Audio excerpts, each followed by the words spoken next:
My two tips for your Airbnb tax return that could save you thousands of dollars. The first one, don't do it alone.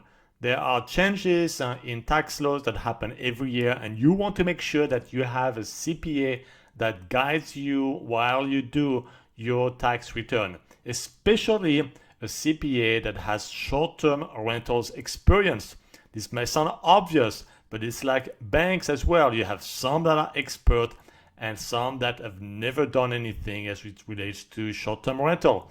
So when you try to hire your tax accountant or CPA, make sure that they already have short-term rental experience. The second tip is make sure that you have all your deductions. A lot of people just leave a lot of money to the IRS because they don't have all their expenses classified. They don't add all of their expenses into their tax return as a deduction.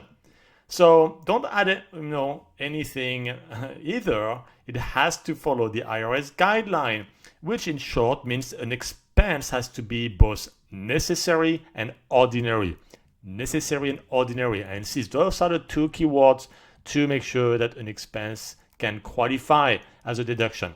So make sure you can add things like travels as it relates to your Airbnb if it was necessary and ordinary. If you travel, for example, in first class to go somewhere to go on vacation in your Airbnb, that is not going to qualify. Okay, but if you travel by car just to do some upgrades or renovation or check on the safety and security of the property or the cleaning, that is definitely ordinary and necessary.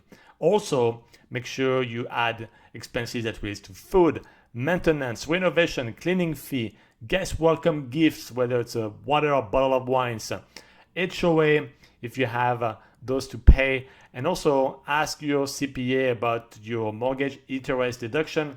And of course, one of the best expense ever to deduct in real estate, depreciation.